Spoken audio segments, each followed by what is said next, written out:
Welcome to the Dental 18 podcast. I'm your host, Kiera Dent, and I have this crazy idea that maybe I could combine a doctor and a team member's perspective because let's face it, dentistry can be a challenging profession with those two perspectives. I've been a dental assistant, treatment coordinator, scheduler, biller, office manager, regional manager, practice owner, and I have a team of traveling consultants where we have traveled to over 165 different offices coaching teams. Yep, we don't just understand you, we are you. Our mission is to positively impact the world of dental, and I believe that this podcast is the greatest way I can help elevate teams, grow VIP experiences, reduce stress, and create A-teams. Welcome to the Dental 18 podcast. Hello, Dental 18 listeners. This is Kiera, and you guys, I'm pretty excited about this podcast because we had a faithful listener email me. His name's Aaron, and he said, Kiera, you are not going to believe somebody I want to introduce you to. He's one of the best with financial planning. He's got a lot of financial expertise, and he's a superstar rock star that speaks all over the world. So, of course, me fangirling over here, like, well, tell me more about this person, and like, do they really want to be on the Dental 18 podcast? So I'm pretty excited to welcome Caleb Guilliams. He has a pretty simple bio, so I'm pretty excited to only do a simple and then have him tell you more about himself. But he, in his words, not mine, we're actually recording, and I can see his face. He says he looks like he's 15. I would give him more like the 19 range, but hey, according to him, he looks 15, and he is the CEO and founder of Better Wealth. I am super excited. I feel humbled. He's written a book that he is actually willing for all of you to send it to you. So we're going to have a custom landing page that he's putting together for everyone listening to the podcast. He's sharing all of his knowledge, all of his wealth. They actually are getting ready to do a documentary on the Better Wealth, and it's going to be coming out with this strategy. So I'm super excited. You guys know this is not my zone of excellence. So I love having really smart people on the podcast. And Caleb, I'm so excited to welcome you. So with that intro, welcome to the show, Caleb.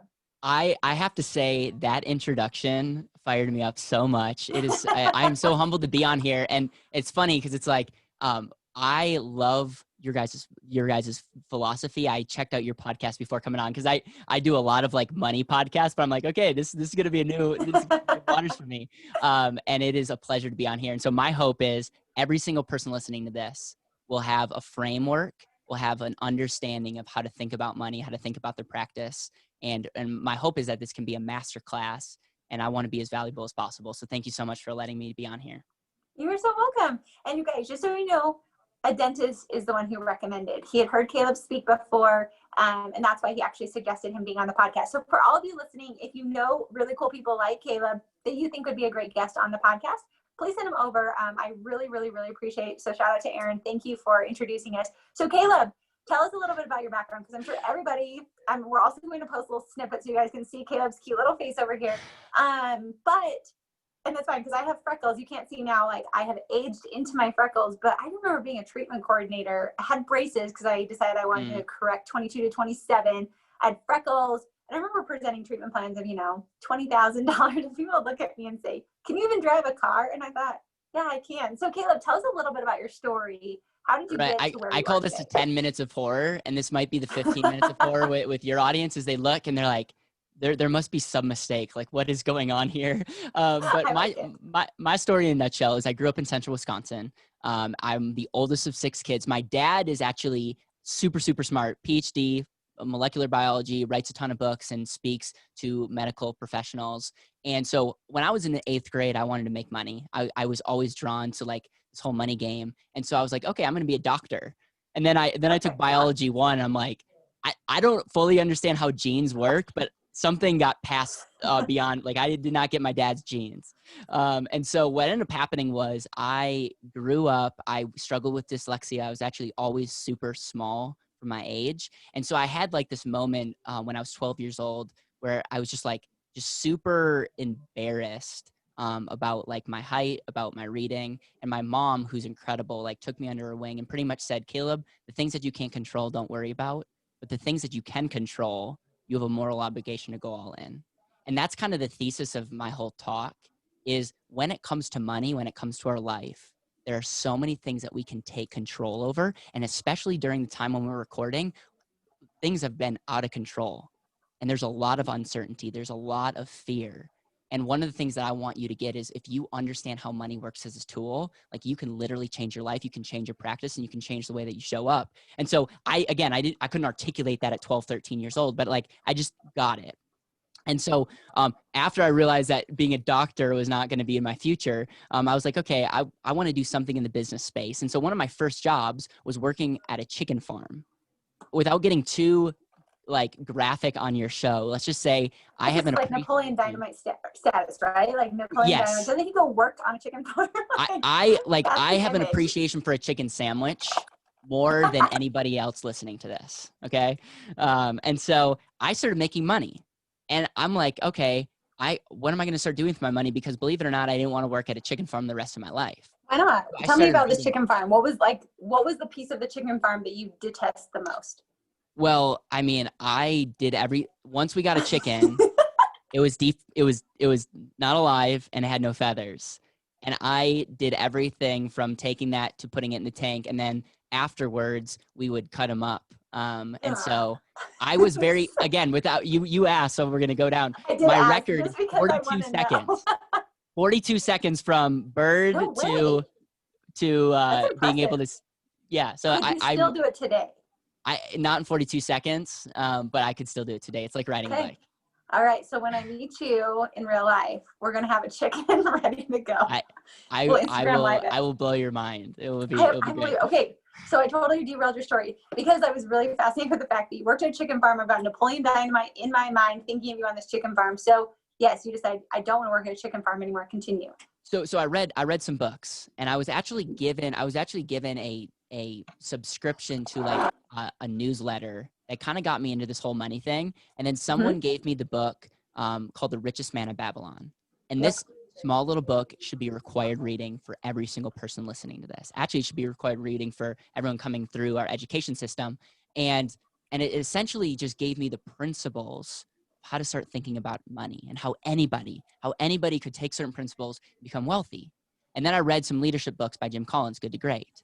And then I started reading books about like personal development, and then I would read more, and I would read, books on option trading. And I started at 15, 16 years old, trading options, trading the stocks, like understanding like, man, if I understand money as this tool, like I will not only be able to survive, but I'll actually be able to thrive and do more. Like I couldn't necessarily articulate some of the things that I can do now, but like I just knew the majority of my friends that were making more money than me were broke because they're spending it.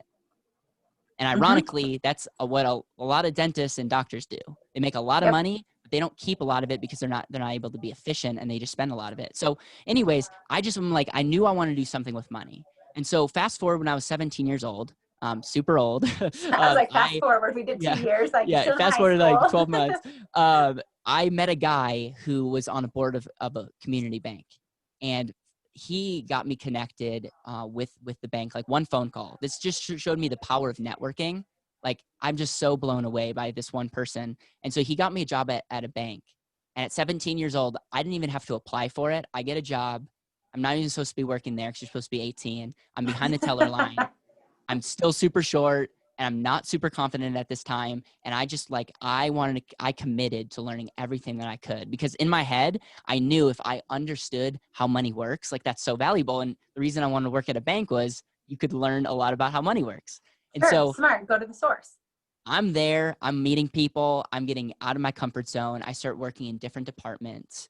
And to fast forward, at when I was 18 years old, I started doing a lot of networking. I'm very well known in my hometown, so I got offered a ton of jobs. I stayed making less money. This is really key because I believe to be successful, you need to be consistent. You have to have a vision. I knew that the bank was going to be a platform. And so I turned down someone who's going to pay me twice as much money. I was making $8 at the time. I could have made twice as much more money, but I knew that the bank was going to be my platform to be able to help more people. At that same time, I wrote my mission statement, which I'm a big fan of creating a mission statement for your life. And it was to help people see and reach their highest potential. See, again, I couldn't articulate what I can do now, but I knew that people were unable to live to their God-given potential because of how they viewed themselves, their money, and their time. And I'm like, if I could show up in a way to help people use money as a tool, help people with their time and just how they think, like I could make a tremendous impact on the world. through other people, through empowering people. So I was definitely inspired. I was definitely like learning, and the CEO of the bank was like a second father to me. I very much hacked the system when he would come into town because he lived in Austin. He would fly in. I would like want to pick his brain. And then what happened was at 19 years old, I ended up taking over the bank's investment department because the guy that was running at the time took another job. And I was really the only one in the bank that was like working semi in the investment department at that time. So 19-year-old Caleb took over I took the corner office. I had the second largest office of the bank. And I was going to school full time for business and finance. I was given, you know, a computer, a cell phone, a bank phone. I was finally given business cards, and I was pretty much said, like, the CEO was like, Caleb, people don't care how much you know until they know how much you care. We know that you care deeply. That's one thing that I've always, you know, had in my life, and just go out and serve people well. And so what I ended up doing was I knew a lot about money, but like knew a fraction of what I know today. I also had this mission statement that I hung up on my wall. And so every day I'm like, I am here to help people reach their highest potential. And I got introduced to Simon Sinek. And I realized that a lot of what's missing in financial planning is the lack of understanding why it matters. And I'll just repeat that. Understanding why is so important. And I would quite frankly say it's sort of the secret of what made me, you know, be so successful is I was not the smartest person in the room. But I could listen and articulate what they actually wanted, and then I could go help them get results. And in a world where we have so much information, like right now, 2020, we are drowning in information, but people are starving for wisdom. And it's because there's so much info out there, but the person that can translate that information into results is everything. I'm going to go down a tangent that I don't ever talk about, but I have a good friend, actually a mentor, that is in the dentist world. And when they started telling me about cleaning your teeth and correlating that to my heart health and to like I was like, why hasn't my dentist told me this? And I'm like, if they understood like the value of your practice, it's so valuable. And I so often think that financial planning is the same way. It's like, who really cares about retirement? Like, it's something that's so hard to grasp. But if you understand that money can be a tool, there's so much that you can do today. And so to finish my story, I really appreciate you allowing me to share it. Yes, I love it. I knew when I graduated college, I knew in my heart that I had to do something more than just stay at the bank. I learned some things about money, about taxes, about efficiencies, ultimately wrote a book called The And Asset based on some of the strategies that we teach. Like, I knew that I had a moral obligation to share this with the world, and being at the bank, while it had been the safe way, would not have been the best way. And so at 21, I became one of the youngest people in the country to start our practice, Better Wealth.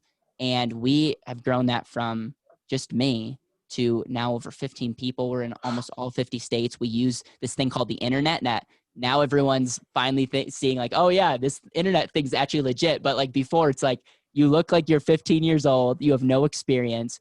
And it was actually very looked down to do what I did. But I just knew that people were not reaching their highest potential. And there was such a huge gap between the results that people could get and the reality that they were living. And so I left, wrote a book. I actually also have a podcast called Better Wealth. And I didn't even see myself as a speaker until 3 years ago. Someone asked me to speak, and I fell in love with it. And you can see I'm not lacking in passion. So I've just, like, the book has blown up. I've just been blown away by like that, how people are resonating with it. And I'm really, what I'm most proud of is the team that we have, and we're just having a blast. And so that just gives your audience a little context on who I am. I love it, Caleb. And I love meeting people that are equally passionate. I get told that I can bring so much passion through a screen, through a podcast, but Better Wealth is definitely a podcast and a resource that has been recommended several times through the Dental Team podcast. So I'm super jazzed about this. And I love, you said a few things, you guys, when I have financial people on the podcast, I feverishly take notes. So I hope you guys are taking notes. These are the podcasts that I feel, like, pull the car over, take notes. Team members, like, stop pretending this is only for doctors. Like, this is for you as well. That's why I bring really, really, really, really smart people onto the podcast, for myself, selfishly as well. But I love that one thing I took from that is that you had a moral obligation to take care of the things that you can control. I think so often we feel, I mean, money is something we can ultimately control. Whether we choose to accept that responsibility or not is ultimately upon our shoulders. But I love that. And then you said, I think 3 or 4 times that money, like having people see it, that money is a tool. Yep. Money is a tool. You just kept saying that over and over and over again. And I love that you said that, because, and then I love another piece that you said was, although the bank was the safe way, it wasn't the best way. So those are some pieces that I pulled from it, because I realized, one, we do all have moral obligations to be the best that we can be and use the resources. And oh gosh, you said another one that was really great, that I probably will put up on my wall, that says we're drowning in information but starving for wisdom. Yeah. And really truly taking that. So now I'm like, okay, great. We can talk about dentistry. We can talk about where to put these things, but I'm curious on what's your take even for personal wealth, because using money as a tool, like you've been saying over and over and over again, what are some of the best, for people that I would love to hear some basic ideas, but then also some more advanced ideas for those listening, because I think so many people, one, don't know where to start. So it's intimidating, right? Complexity is the enemy of execution. So it feels too complicated. So therefore I'm going to sit back and say, well, it's too hard. I'm not going to worry about it till I'm in retirement age, which I think is, I'm going to be bold right now. I think it's a lazy way to live life, and you're truly not taking ownership for your own life. So that's number one. And then number two is like, what do people do, especially for dentists? Obviously dentists are our key target audience here, but gosh, Caleb, I'm just excited to pick your brain and know all the things. So hit me with your best so stuff today. where we're going to start is a framework, because what I was saying before we were recording is there's so many financial people out there that talk about a tactic. I could even talk about my book, but quite frankly, that's one strategy. And if we don't understand the framework of how to think about money, it does not matter. So after I talk through the 4 principles, you will literally have a framework on how to start thinking about your practice, about money, and how you view your time and all of this. And I find that it's just a solid foundation. And then I will go into 2 strategies that if you want to be a little bit more advanced, would move the needle and be able to change the game as it relates to your practice and the taxes that you pay and the efficiency that you have. And so principle number 1, when people come in and work with us, we get ultra clear on their why. And we talk about something called ROR. Now, Wall Street and what most financial planners would say is ROR stands for rate of return. But we take a step back and say, I don't necessarily care about rate of return at this point. I care on what we call return on results. So we get someone to articulate what really matters to them. The famous scene in Alice in Wonderland is when Alice got to the fork in the road and the cat's in the tree and says, Alice, where you want to go? And she's like, I don't know. He says, if you don't know where you want to go, any road will get you there. Mm-hmm. Most people in general don't actually have a place that they're going. And so then they'll just they'll just go where everyone tells them. And ultimately we fall into this seduction of being like, if someone tells me I can get a better rate of return, I'm going to turn off my brain and just go there, because that's the only metric that matters. And so the first thing is get really clear on what you want. Some of the ways that I ask this is if money wasn't an issue, if money literally didn't matter, what would you be doing with your time? Another way to ask this is, if you had $10 million today, what would you do? And how do you define financial success? Those are the same questions, just asked in different ways. And what we try to do is get deeper. And if all you're saying is, I want to retire at 65, the definition of retirement is to be taken out of service.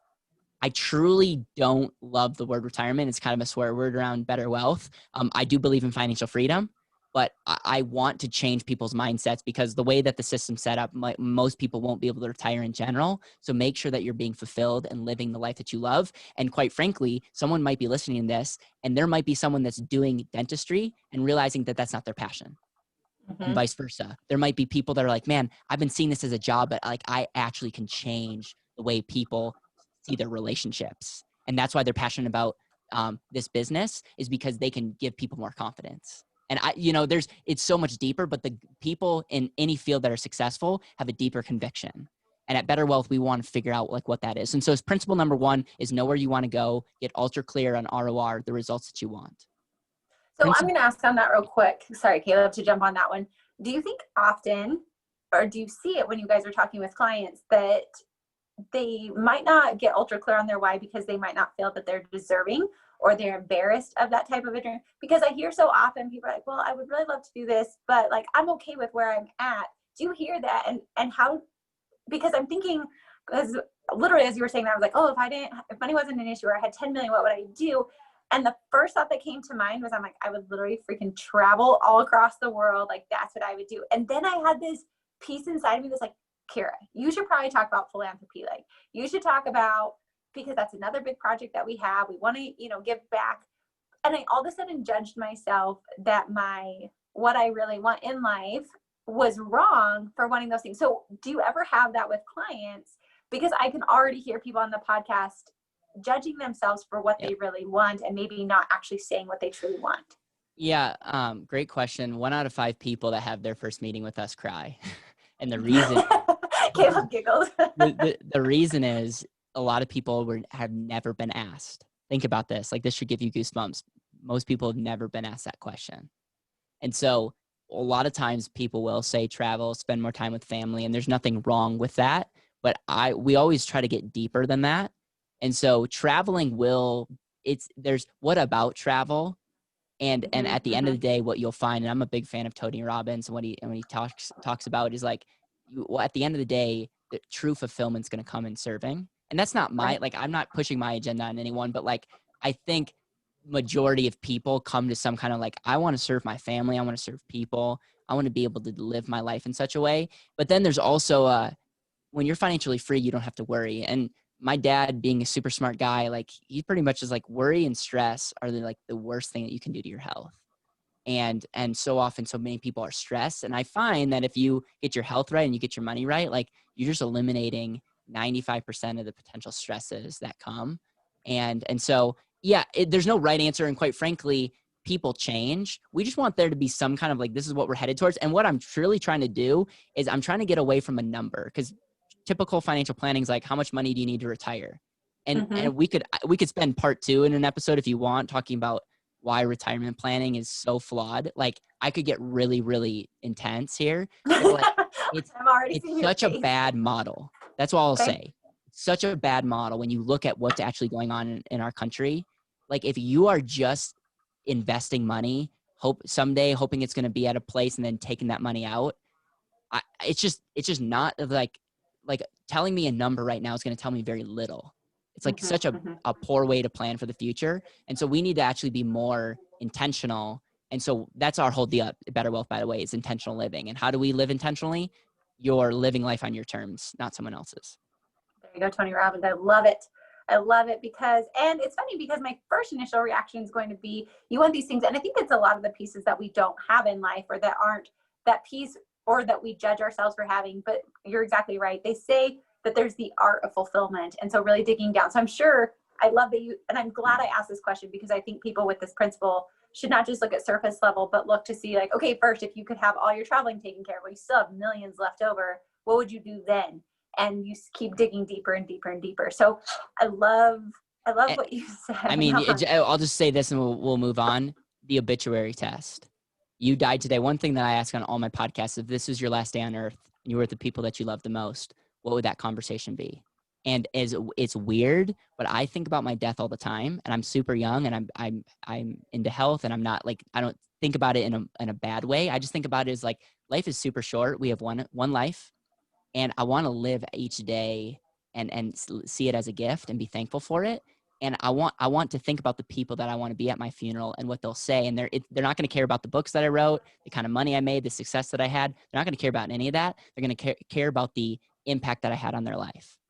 The value of our life is always measured by how much of it was given away. And so some of that stuff just flows in, and that's more of my personal opinion. And we just really try to take an act. Like, I guess the point of principle number 1 is just to get clarity on what you actually want.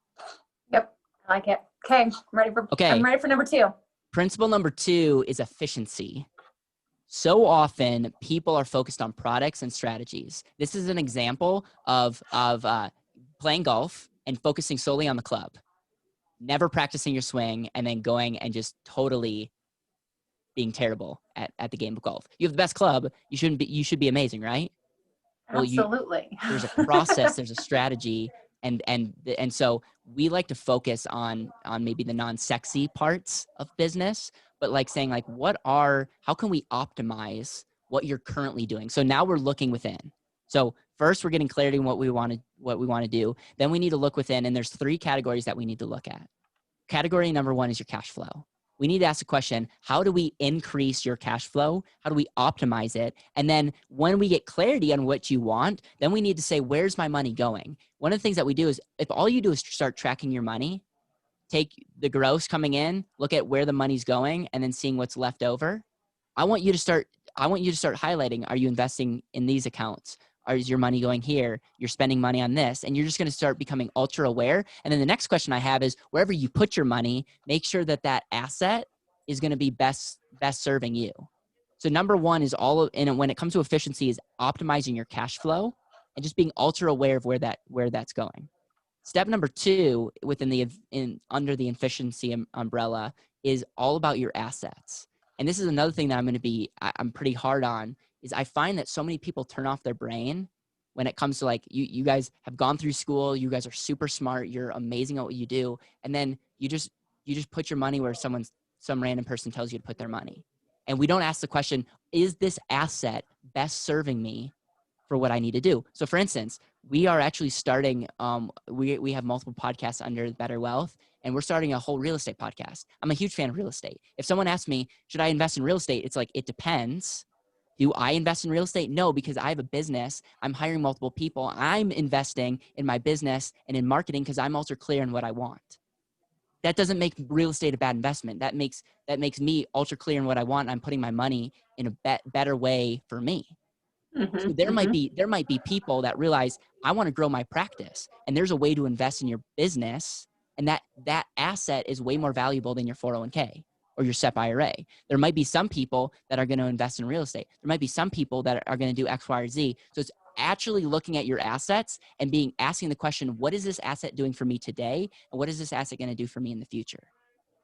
And then step number 3 is all about debt. And I find that a lot of people in this space is obsessed with paying off their debt fast.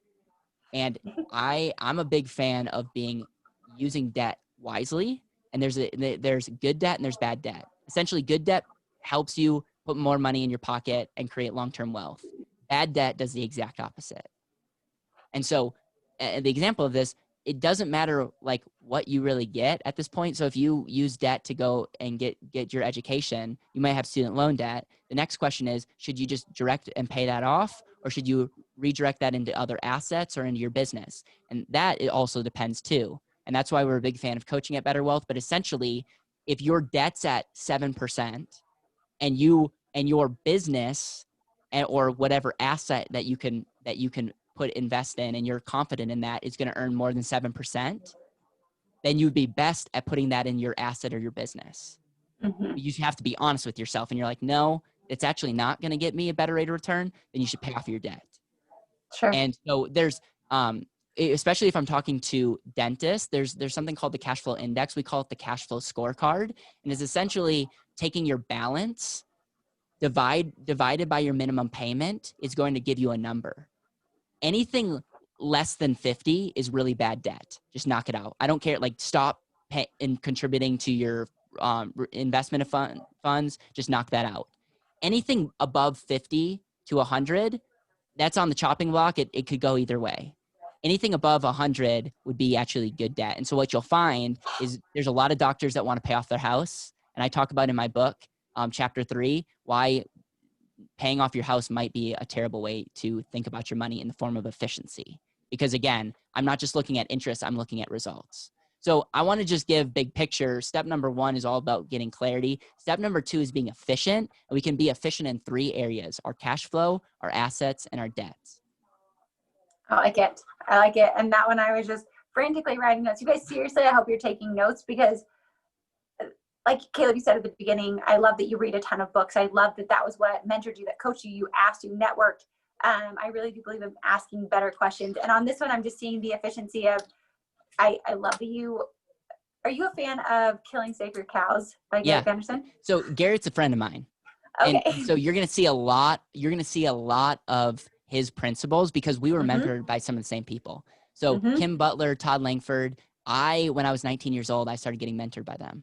And those are the same people that meant. So yes, Garrett's is a good friend, and he's somebody that does amazing work. because his book, Killing Sacred Cows, my husband and I read, and we're just astounded by, and so many of those principles make sense. I think it's just, are you willing at this point in your life to rewire your brain and think differently? Because it's always like, no, pay off your debts, do these things. Like, Caleb, are you sure you're just this young guy? Have you really been around the block? Do you really know what you're talking about? But I will say, I really do feel ask better questions, get better results, and look to see what the results you're getting. And if those are what you want, fantastic, continue on. But again, that goes back to your clarity that you were saying of be really crystal clear of what you want, because then you can make smarter decisions versus just automatic decisions based on what you've heard. Here's a teaser. And for everyone listening to this, we'll have an access to get my free book. In my free book, I talk about 16 benefits to a place to put your money. And so often we are so one-dimensional. So we say, oh, I'm going to pay off this debt because I want to pay less in interest. That's true. That's a true statement. That's what we call half truth. But we're failing to say, wait, there's more than one benefit that you can do by one decision. And the opportunity cost of doing one thing will eliminate you to do X, Y, or Z. And so I think, and I just was mentored, like the fact that I learned from people like Garrett and Kim and Todd and all these people at 1920, just like put me at an unfair advantage, because I started to learn to ask questions. I started to learn how money really works. Not like I was not trained to sell products. How does money work? And I was just committed to finding a better way. And so with that, I can't take a ton of credit other than the fact that I'm dyslexic and I ask questions and I try to make complicated things simple. I like it. I like it so much. You're doing a good job. Okay, I'm ready for number 3. All right. So number 3 is all about consistency. Is it not true that if you want to be good at anything, you need to be consistent? Yep. And when we think about consistency, I want you to write C squared. Okay. Consistency is a form of 2 functions. This is a form of opportunity cost. This is like the aha moment that I had. There's 2 things that we need to be ultra focused on with what we do with our money. Number 1 is compounding. We have to understand that every decision we make has a long-term effect. The example of this is every time you lose $1, you don't just lose that dollar, but you lose what that dollar could have earned you the rest of your life. So when I taught this principle to some kids that I'm mentoring, I took them out to a buffet and I spent $64 on lunch. And they said, Caleb, thank you so much for treating us, but that $64 actually cost you way more than that. And I was like, yeah, you're right. And so being a nerd, we pulled out my calculator and I was like, okay, what do you think I could have earned on that $64 throughout my life? And we came up with some number and we realized that lunch actually cost me over $4,000 over my lifetime. Crazy. That's stuff that people, I don't think we actually want to face that and realize, because it's easier to be like, no, it wasn't. As opposed to taking ownership and saying, no, that really was. Yeah. Are you a wise steward over your money? Every decision we make has a consequence. And so I want people to know that $1 today is worth way more than $1. And when you lose $1, you don't just lose that dollar, but you lose what that dollar could have earned you. So that's C number 1, compounding. C number 2 is way more important than C number 1. C number 2 is all about control. Albert Einstein is noted for saying that the 8th wonder of the world is compounding. He actually never said that. So what I said in my book is, then I believe the 9th wonder of the world is control, and I'm taking control every day if I only had to choose between one or the other. Because control is this function of, I want to control capital to invest in myself and invest in things that I care about. One thing that I'm really big on, and we're really big on in our practice, is you are your number 1 asset, and the number 1 investment you can make is in yourself. And it's funny when you look at a balance sheet and when banks look at your business, they're going to take all your assets in your business and they're going to subtract it from all your liabilities, and they're going to give you some net worth statement, but they're failing to realize you as a person. You don't even show up anywhere on a balance sheet. Mm-hmm. And so what I find, and just goes back to my passion, I find that so many people are devaluing their number 1 asset. Think about that. So many people are devaluing their ability to show up today, and really they're not valuing their time and they're not valuing their expertise. And so one of the things is control. Control is something hard to grasp. And I always ask, like, what's the value of a golf club? For me, it's nothing. For Phil Mickelson, it's hundreds of millions of dollars. So we just have to understand, like, what is the value of controlling capital? And we could also, if we had time, spend time thinking about how banks make money, how other institutions make money. Banks are essentially institutions that control our money better than us. That's why they give us a sucker every time we come to the bank. they want to semi-remind us that we're kind of suckers for playing their game. But at the end of the day, why do banks have all the nice buildings and sponsor half the football stadiums? Mm-hmm. what do they actually do? They just mark up money. They just control our money. And it's so powerful. And so what I find, and this is the epiphany that I had, is every decision we make with our money, we need to have a function of thinking about two things: long term, the fact that our dollar is worth way more than just a dollar. And then we also have to think about in form of control. And so here's my problem with most typical financial planning is most of the time you're saying no to one thing. Most of the time they're saying you need to choose. You either need to choose between no interest that you're earning and control your money in a savings account, or you need to choose between growing your money and giving up total control. And the epiphany that I had when I was learning this strategy called the and asset is I realized that this is a strategy that I don't have to choose anymore. I can truly grow my money the rest of my life and still have access and control over it. It's funny because Garrett calls this cash flow banking. Some people call this infinite banking. I wrote a book called The And Asset. It essentially is a special type of overfunded life insurance contract that when set up and you design it in such a way where you minimize insurance and you just maximize all the cash benefits. When you set that up properly, you're able to save money. You're able to grow that money that grows tax-free without fees for the rest of your life. But more importantly, you get to utilize that capital to invest in your business, invest in your practice, invest in other investments like real estate. And so when I show people how they can take a dollar, you give that dollar more than one job, you're actually taking what the banks are doing and you're applying that principle to your own life. And so we at Better Wealth teach this principle as a foundational asset to not just protect you, but to grow your money without taxes and to be in control and hopefully multiply that through what you're doing. That makes a lot of sense. And I love that because I think so often in dentistry, I pull this point out of, can you be a nice boss or can you hold people accountable? And I don't believe that it always has to be an or, it can be an and. And I'm assuming after everything we just talked about that you're saying you don't have to have the or. It doesn't have to be this or that. It can be an and if you do it correctly and you just think differently in life. Yep. And so the problem, I'll just tell you this, the problem with most life insurance is it's poorly set up. It's a terrible place to put your money. The people that say bad things about it have the right to say it because it's awful. So that's my warning. Don't just go and just buy life insurance. But I'm telling you, when set up properly, it's not an investment. It's the most amazing place to store capital because I can show you a way to give a dollar 6 jobs rather than just one and show you how you can get that same rate of return in that investment, but still protect, grow your money, and show up powerfully in retirement. And so there's a lot of benefits. And obviously, if that's something that is interesting to you, you can get my book. And there's a lot of free resources that we can give your audience. Cool. That's awesome. Because as soon as I think a lot of dentists, when you graduate, my husband's a pharmacist, when he graduated, life insurance was the thing that they talked to us heavily about because, you know, it's that scare tactic of, well, what happens if you die? Like, how are we going to take care of all these pieces? And I know I started just feeling that what they were telling me was not true. I don't know why I didn't think it was true. I just felt that like this can't be real, but I never realized. So we were just like, forget. And it was because I think the guy told us that you can never be overinsured. And that's where I lost all credibility. No, you absolutely can't be overinsured. That's what insurance companies do, is they overinsure you all the time. So I do love that. And I love the imagery you put of give a dollar 6 jobs versus just one, because I think so often we just think like, give this dollar a job, make it go to work for us. But I love the thought of like, no, take that dollar and give it 6 jobs and have it growing because that's your efficiency piece as well. And just so you know, like I just want to give your audience context. So I think we have a savings crisis, especially in America. And so if all we can do as a company is help people double or triple their savings, we'll win. And so as a business owner, I have a lot of things going on. I have a team. I employ over 15 people. We have marketing. We have all this stuff going on. And so I'm able to save 6 figures of money that's going to work for me the rest of my life each year.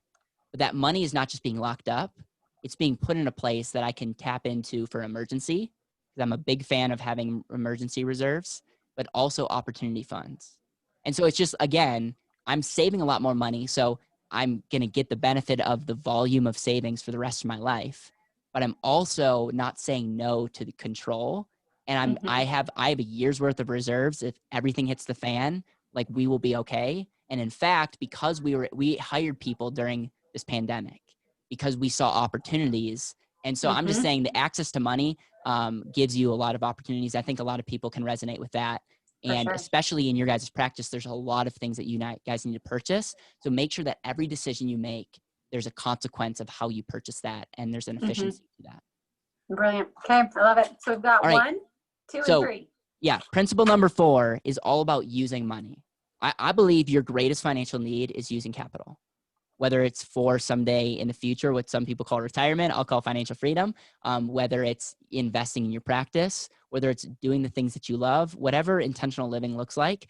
I really believe the person that understands how to use money effectively and efficiently will win in the end. And so two ways to go down this. I talk about asset-based activities. And so an asset-based activity is doing something with your time, your money, or abilities that gets you closer to the result. Go back to principle number 1. You wrote that result down. And so the question is, Caleb, where should I invest my money? Should I invest in real estate? Should I invest in crypto? Should I invest in the stock market? Should I invest in my business? Should I invest in my self-development? And the question always goes back to, what do you want? And where can you put your time, your money, and expertise to get you closest to the result that you want? And sometimes that's multiple things. Maybe it's your time. You're maximizing your time through your practice. You're making a bunch of money. So now it's like, where can I put my money in the best place that help me live the life that I want? And that's where we go down to, that's where you need to find something that you want to invest in, whether it's your business, whether it's real estate, whether it's some market-based activities. So this is where I'll say, don't undervalue yourself. And so often I find so many people are devaluing themselves. So number 1, make sure that you are maximizing your ability to earn income and just maximizing your practice. And then number 2 is then look at other assets that can create passive cash flow. And there's a lot of good resources, and you have a lot of great people on the podcast that have talked about real estate, and real estate can be an amazing vehicle after you're really getting clear on your practice and you have extra money. That asset one is always, because I think a lot of doctors, I'm a firm believer that if we just have money, I mean, Mike Michalowicz in Profit First, I love his model. You're going to use that money if it's sitting there. So you might as well move it into places that are going to be working for you versus just, I mean, I did a thing last year. I called it #Jeffries because I have some good friends, and they wanted to pay off their student debt. And they said, we're just not going to buy any extra things. And so I did that last year. Like when you go to the grocery store, how many dumb little things you just pick up because it's there, because it's in your bank account and you know you can buy it, or it's on your credit card, or whatever you choose to do. I hope it's not credit cards, but like, it's fine. Do what you want to do.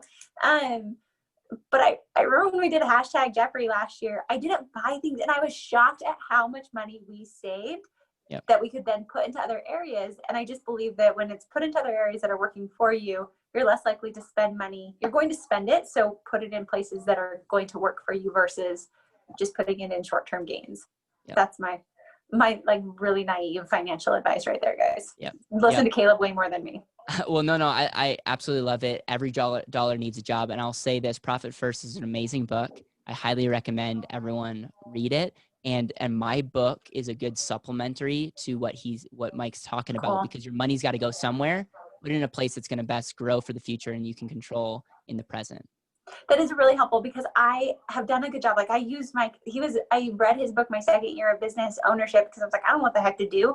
And I realized I love his small plate analogy where, you know, if you have a small plate, you eat less food. Same thing with a bank account. It scares me to death when I drop my bank account so low, but it forces me to get scrappy. It forces me to think differently, because I'm like, even though I know I've got reserves elsewhere, it's that psychotic mindset that scares me to death that I love.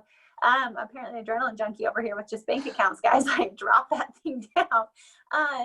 But I agree. I don't know what to do. So it sits over I have it in Alley, like a higher yield interest, which, hey, thank you, COVID. Everything's dropped down way lower than it used to be, but I don't know what to do with it, truly. I don't know where to put it. And I feel like I'm so afraid to go in a way that's going to be the wrong. Like, do you go into gold? Do you go into real estate? Do you go into, there's all these options. It's almost like going to a restaurant that has way too many things on the menu. So you just default to, I'm getting hamburgers because that's safe. I know that. And I feel that's what I'm doing. I'm like, well, at least it's in a high interest savings fund, so I have access to it. But I feel there are probably a lot more options that would possibly be smarter than what I'm currently doing. Do we have time to go through some key expert tips? Caleb, just go through whatever you want. I'm just clearing my schedule, everybody. I'm ready. Well, I just find, so with you guys. I love your guys' industry, but doctors and dentists, and we have plenty that we work with, tend to be some of the highest income to ratio to the assets that they earn. And I just think because you guys learn so much about your practice, but you're not taught proper things about how to run a practice and how to think about your money. 100%. We will all say that in the industry. They learn. I taught at Midwestern for 3 years. I can promise you they don't teach how to run a business, but like go out there and run a multi-million-dollar business and you've never done anything with that before. You know how to cut teeth, high five. So the first thing I want to do is teach a principle called how versus what. So often you get financial gurus that bundle those two things together. So they say, don't buy a house if you can't buy it with cash, or don't do X, Y, or Z. So they're bundling how you purchase something and what you're getting. And so how versus what essentially goes like this. Whatever you purchase, that's a whole different decision to how you purchase it. So the first question is, do you really need that car? Should you buy that quality of a house? Can you afford that? You have to answer that. Once you get that, the second question is, what is the most efficient way to purchase that? So often we mix that together and we buy something that we shouldn't, or because of it just all worked out, the bank said we could have this loan. But here's the deal. So how versus what is make a decision first on what you're going to purchase, and then figure out the most efficient way to do that. And so whether you have cash or not, here's how I think about how to purchase something. There's 3 ways to purchase something. First is the American way, go into debt for everything and then pay that back, and you're paying interest.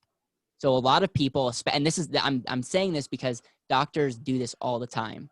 They are like, I don't want to pay interest because I think they have like they're afraid of their back in the day of paying off all their debt.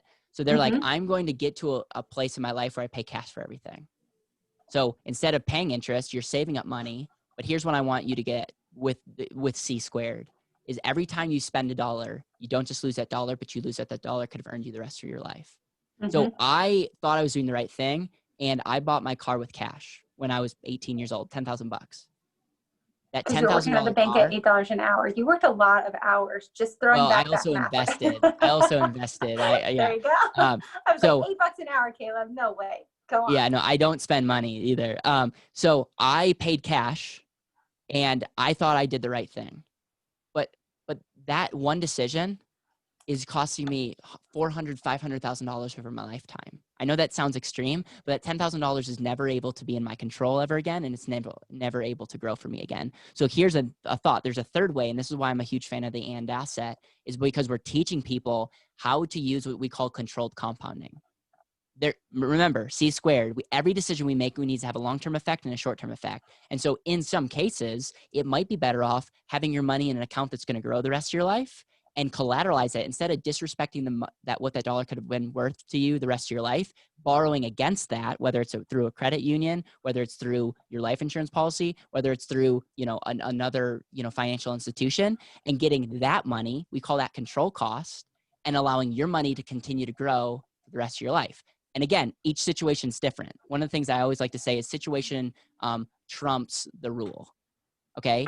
But in most cases, we can teach people to be more efficient with how they purchase something, because we are obsessed with buying things with cash because we feel like if you're wealthy, you should buy something with cash. And I just think about it in a different light, because when I think you pay something with cash, now you never have control over that again. And you don't pay any interest, but you're losing years and years and generations of interest that could have earned. So that's just a thought that's just something to think about. It's like, it's not black and white. Every decision has a consequence, and you're either paying interest or you're losing interest. There's no free lunch. There's no free way to buy something. That is good. That was a good rabbit hole, because I love your concept. Just like Garrett, I loved reading his book. It makes my mind feel funny because I'm thinking about things in so many different ways. It's like, no, Caleb, you're wrong. They're either borrow or you pay it off in full. Like those are my only 2 options. It's like, actually, no, there is another way. And I love that, because I think so often, even in dental practices, people are like, no, Kiera, I have to do it this way. And I'm like, well, did you ever think about this? Yep. And that's good job, Caleb. Keep them coming. My mind is really funny. The second thing is I'm making an executive decision. Those of you that get the book, I'm going to throw in another like ebook, or it's a small book that is in print. And we have a partnership with a company called TaxBot. And TaxBot is an app company that helps people track their mileage and take, pictures of receipts and help them pay less in taxes. And then they also have a course And we have a partnership because they love what we do as a company. And then I wanted to work with them because a lot of people, i.e. everyone listening to this, can be more efficient with the way that they pay taxes. And so we're going to be including that because what I want to challenge everybody is under principle 2, under efficiency, one of your greatest expenses is going to be paying taxes. Yes. And a lot of people are paying unnecessary taxes. So understand the rules. And the reason I'm just going to include their info is this is literally another hour conversation. But there are so many ways that if you know the rules for the game, you can bring your taxes to potentially 35, 40% or even more to 20, 30%. And you'd be shocked just how different switches, different, like knowing, like shedding light on some things that you didn't know. Like we're freeing up so much money, and that just puts money back in your pocket. And so I want to include that. And so I'll just make sure that we can deliver on that for those of you that want to learn more. And then the third area is what we call our financial x-ray. Hang on. Let me just say thank you. That was a huge offer you just gave. As I was writing that, you guys, I hope you didn't skip that. And I really do hope you go to Caleb, you've given so many resources already. I'm just like blown away. And you're like, hang on. And then number 3, I'm like, wait. No, like massive thank you for doing that. And only team listeners, whether you're a dentist, whether you're a team member, you better get your booties over there. I'm going to. I don't care. I'm like, we need to find a domain. So we'll come up with the domain, and I can commit to throwing up a domain there. So then we'll third area, show notes, guys. We'll make sure it's in the show notes for you. So be sure to check there. It'll be there. Okay. So the third area is we have a financial x-ray. And I love talking about this to people in your space because a lot of dentists have, do x-rays of teeth. Isn't that don't everyone? You absolutely have to. And if not, you probably shouldn't be going to that dentist. Yes. Just throwing it out there. So this is a good, I love this because the reason you do that is it shows you things that you may not see. Correct. And so we do the same thing with money. And this is a way for us to, like, when people come in, and we believe everything can be modeled, and we believe that our model is essentially putting your financial life on a 2-line graph. And the problem with a lot of graphs and models is they're so freaking complicated. And we realized we can really simplify this. Going back to my roots, we want to be a company that helps you live more intentionally. And you're not able to live intentionally if you're spending 40 hours a week trying to figure this money thing out. So I want to break down what the cash flow ratio model is. And essentially that's our free x-ray, and people have access to check that out as well and check out their own numbers because it can be just really interesting to see where you line up. But essentially the cash flow ratio is a function of 3 things. No products, just math. Number 1, it's money coming in. This is money coming in, income, cash flow, real estate, all that other stuff. So you have money coming in, and once you have money can either go 2 places. There's no other place that money can go. It's either consumed, whether it's the taxes, to spending, to your practice, to employment. When you consume $1, it really doesn't matter what you consume it on. It's gone forever. Or it's saved or invested for the future. And so what's interesting is our model will show you what your current consumption is. So to make math super easy, because I want this to be basic, let's say you're making $100,000. And let's say you're consuming $95,000. So whether it's taxes, which might eat up 45% of that, whether it's, lifestyle, debt. And so you're saving 5%. But essentially the graph, the model, the first line, the green line, shows you your minimum consumption target. This is what you're consuming today. But there's this thing called inflation. And by the way, at the time of this recording, the government is printing a ton of money and pumping it into our society and making our dollars less valuable. So many questions on that I have. I'm like, it'll be fine. We can talk again. Yeah, trust me. Don't get me started. This is. Don't even ask me about inflation because I have a lot of thoughts. So many thoughts on this one. Okay. Anyways, our dollar, the function of inflation is our money's getting less valuable. So money today is the most valuable, and every year you would need that $95,000. You would need it to be higher just to create that same buying power. Does that make sense? So the interesting thing is that first line just models what your minimum target is for consumption. So what's interesting is you're 30 years old, 65, if you're consuming 95,000, we can show you, and you can put in your own numbers for inflation. We can show you how much money you need to consume at the age of 65 just to maintain what you're currently consuming today. Interesting. and it's mind blowing. So that's one thing. So it's just, and we just take into consideration what that, and we can adjust. Like if you want to say, no, I'm going to spend less in retirement, we can do all that kind of stuff. So we model that, and then we take your 5% or whatever you're saving, and we give it a couple assumptions. How much money are you willing to risk or bet on for your future? And we put in that. You can put in some other simple calculations, and then we will show you your red line where it drops off. And I'm telling you, 97% of people that come to us are not financially in balance. And that is why we have a platform. That is why we've been blowing up, is so many people are not able to simply explain a simple question. And that's, how much money do you need to save today to maintain your current standard of living?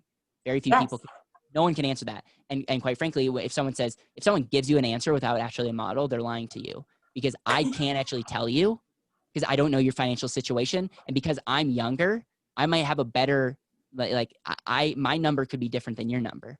And so but essentially it's math. It's how much money is coming in, how much money is being consumed, what's left over, what's the assumptions on this dollar, when are you going to run out of money? And then the question is, how much money do you need to save, or how long do you need to work, or what does your standard of living need to be adjusted to help you be financially in balance? The thing that I'm so passionate about is so many people are kicking the can down the road. They don't want to talk about it. They don't want to think about it. It makes them feel bad. And that's okay. That can be you. But the point is, there are resources, and we will give you the ability to literally do an X-ray on yourself. And I've just seen it be one of the most powerful tools, because it's not a product-based tool. It just shows you with your current assumptions what's actually going to happen. And most people don't like what they see. And so they need to work with somebody. They need to work with somebody that can help them be more efficient and be more financially in balance, and then take strategies like what I write in my book, tax strategies, and just be more efficient as it relates to their money.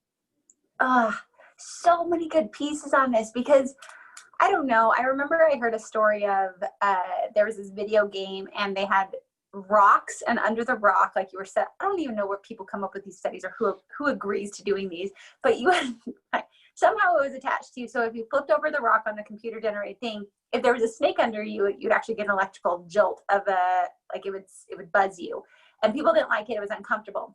And then as you played the game longer, and I don't know why we even call it a game, but like, who does this? I don't know.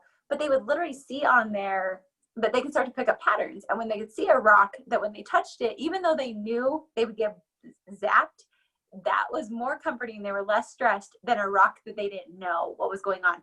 And I love that analogy when it comes to financials, because so often we blanket ourselves with this false hope that it's fine, we take care of it later. But the reality is that actually creates more stress by not knowing. I would rather know today, even though I don't necessarily want to see it. I'd rather face that in the eyes. And Caleb, since you are a Tony Robbins fan, I am too. And he just recently said, like, you've got to identify where you are. You don't make it worse. You don't make it better than it is. But just actually knowing where you are, that opens up so much freedom that I think we're so scared of. So I love that you said there are resources. It's just a matter of when are you willing to take action on it versus when are you willing to just let it continue down the road, not changing it. But I think back to that, you might think and you might falsely secure yourself by not wanting to know your financial status. But the reality is it's just creating undue stress behind the scenes that you don't realize because you don't know. I can't tell you today. I've talked to a few different financial planners. I think, but it's crazy. I mean, I was told I needed to have 7 million to retire by X amount. Then I was told, like, we redid it. And it's like, oh, actually you need 13 million. I'm like, how the heck am I supposed to actually know what I really need? And then, like, fine, at least just give me a benchmark. I don't mind a big number. I don't mind those pieces. But I want to feel confident, because the last thing I want is to be my 90-year-old woman with hot pink hair on like a jazzed up scooter, because that's my plan. Like, I want that thing to have NOS on it. Let's be real. But like, I don't want to get to be that age. And it's like, oh shoot, Kiera, you've got to go be a Walmart greeter or you're going to die because you have nothing because you didn't plan today. Yep. That's my fear. And I'm like, shoot, if I kick the bucket sooner than that, like, high five. My generations, the people around me, like, great, you benefit from that. But I'd rather feel confident knowing, I guess that's the question, Caleb, like, how do you actually know? Because every financial planner will give you something different. Is it, you need them to give you this model like you were mentioning, so you can see with tangible proof? I think everyone needs an independent model. Most people don't. And when you ask your guy or your girl, like, what are you doing? And they'll say they have a model, but it's on their stock portfolio. Like everyone's got a model, but no, I don't care about what you do at this point. Do you have a cash flow model? Because our life is based on cash flow and it's always going to be that way. $7 million or $13 million does not matter because I don't know, is that pre-tax, after tax? I don't know where that's at. You know what I'm saying? That's such an ignorant statement, but unfortunately, that's what most people are taught. It's not that person's fault. That's what they've been trained on. And it's like, that's why we get super clear. That's why clarity is the first piece. That's why when people come into your practice, you get an x-ray of what's going on. And yeah, I'm just, again, I get fired up about this because so often people come to us and I hear this all the time. I wish I would have known this when I was your age. I wish if I had $1 for every time that I heard that, I would still be on this podcast, by the way, but I would be a lot richer. Okay. So it's just like, again, I believe everything should be modeled and it should be modeled independently and it should be modeled on something that you can understand and we can understand a 2-line graph. And so, yeah, I get fired up about this and we probably should end sometime because I don't want this to be super long. But can I also say one last thing? Yes, of course you can. betterwealth.com/dental A-team, if you're cool with that. We also will put that in the links below, but I will make sure that we deliver on everything that I said. And we just want to be a resource for your community. And again, I am so grateful for being able to come on here and I love your energy. Likewise, Caleb. I was just going to say, like, how do people get in touch with you? How do they talk to you? So is it, do they go to the landing page or is there another way that they can contact you? Is that the best way?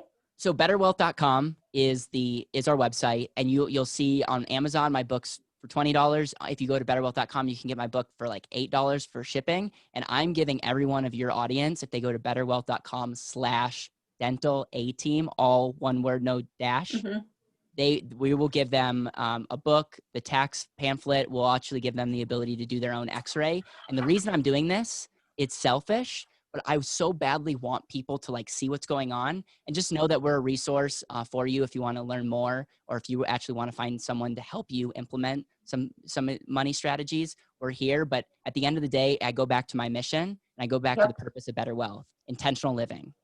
You are not wealthy if you have $17 million in your bank account and you're not living intentionally. Vice versa, intentional living is the metric that we need to be living for and striving for. And so we need to use money as a tool. I'll say it one more time. We'll need to use money as a tool and our time as a resource in a way to best show up and serve other people. And so this is fun for me and I'm just so blessed to learn this and to have an amazing team and have the resources to be able to share this message with people around the world. I love it. Caleb, thank you so much. I mean, I appreciate you coming on. I appreciate your knowledge. And it's funny that you said, like, I'm giving this away selfishly. And I'm like, no, you wrote a mission statement back when you were much younger that said you wanted to help people reach their highest potential. And that resonates. Our mission is to positively impact the world of dentistry. And I just appreciate, number one, you guys, if you don't know, I mean, Caleb probably watched me. I'm not exaggerating, I'm counting right now. I took 10 pages of notes during this podcast.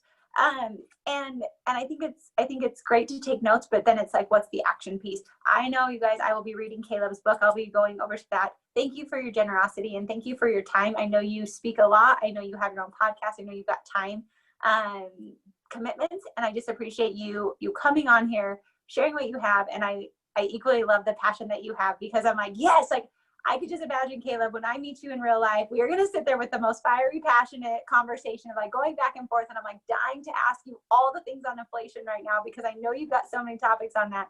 But I wanted to, again, thank you for coming on, for sharing your knowledge.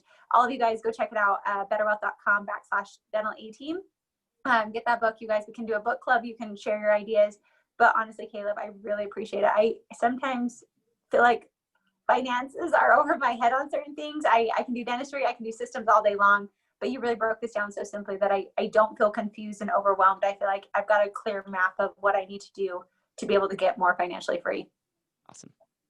Cool. All right, you guys. Well, that was Caleb Guilliams. Did I say it right? Yes, you said it right both times. I'm impressed.